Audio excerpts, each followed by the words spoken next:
അപ്പൊ മുജാഹിദ് പ്രസ്ഥാനം പ്രമാണത്തിൽ അടിസ്ഥിതമായ പ്രസ്ഥാനമാണെന്ന് കൃത്യമായ രൂപത്തിൽ നമുക്ക് ഇവിടെ മനസ്സിലായി. ഇനി അതിന്റെ ആവശ്യമില്ല, മറ്റുള്ള തെളിവുകൾ ആവശ്യമില്ല, അല്ലെ? റസൂലുള്ളാഹി സ്വല്ലല്ലാഹു അലൈഹി വസല്ലമയിൽ നിന്ന് ഒരു ഹദീസ് സ്ഥിരപ്പെട്ടു വന്നാൽ ഉത്തമരായ സ്വഹാബത്ത് അതിനെ മനസ്സിലാക്കിയത് അങ്ങനെയാണെന്ന് മനസ്സിലായാൽ പിന്നെ അവിടെ മുജാഹിദിന് രണ്ടഭിപ്രായമല്ല. അത് നമ്മള് ഇനി മറ്റോല് തെളിവാക്കുവോ മറിച്ചോ ആളുകൾക്ക് പ്രശ്നമാവോ, നമ്മളതിന് രണ്ടാമത്തെ തിരുത്തി പറഞ്ഞ ഇത്രയും കാലം നമ്മളെ നിഷേധിച്ചതല്ലേ എന്നുള്ള പ്രശ്നം വരെ ഇല്ല.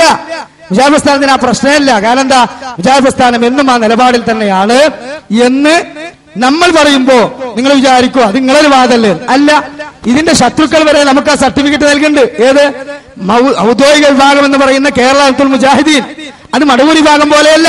അവർ റസൂലുള്ളാഹിൽ നിന്ന് സ്ഥിരപ്പെട്ടു വന്നാൽ അത് സ്വീകരിക്കും എന്ന് പറയുന്ന ആളുകളാണെന്ന് വളരെ വ്യക്തമായി തന്നെ ഇതിന്റെ ശത്രുക്കൾ തന്നെ പറയുന്നത് നിങ്ങളൊന്ന് കേട്ടോളൂ. അമ്പലക്കടവിന്റെ വാചകങ്ങൾ കേട്ടോളൂ. പ്രസ്ഥാനം രണ്ടായപ്പോൾ ഇത് KNMന്റെ പാഠപുസ്തകത്തിലുള്ളതാ.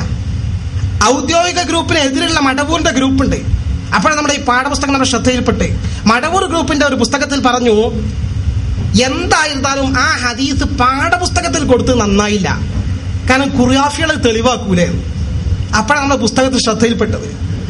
അപ്പൊ മറുവിഭാഗം അതിന് മറുപടി എഴുതി. സത്യം എന്റെ കയ്യിലെ പുസ്തകം മറുവിഭാഗം മറുപടി എഴുതി, അള്ളാന്റെ റസൂൽ ഒരു കാര്യം പറഞ്ഞാൽ അത് ഖുറാഫിക്ക് തെളിവാകുമെന്ന് വിചാരിച്ച് മാറ്റിവെക്കൽ ശരിയല്ല, അത് അങ്ങനെ തന്നെ പാഠപുസ്തകത്തിൽ കൊടുക്കും എന്ന് പറഞ്ഞു.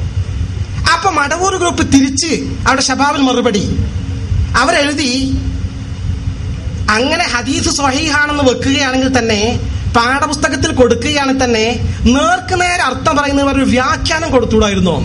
അവരുടെ നിർദ്ദേശത്തിൽ വ്യാഖ്യാനമുണ്ട്.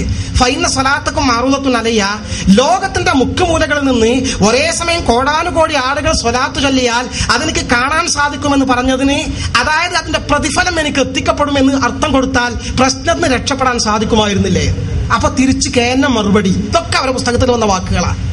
അള്ളാന്റെ റസൂലിന്റെ ഹദീസ് പറഞ്ഞാൽ അതിന് സ്വന്തം വക വ്യാഖ്യാനം കൊടുക്കുക എന്നത് ഒരു മുസ്ലിമിന് അനുയോജ്യമല്ല, ഞങ്ങളത് അങ്ങനെ തന്നെ അർത്ഥം കൊടുക്കും. കുറെ ആലിമ്യങ്ങൾ സംസാരിക്കാറുണ്ട്. ഇനി ഞാൻ കുറച്ച് സംസാരിക്കണുള്ളൂ, കൂടുതൽ അവർ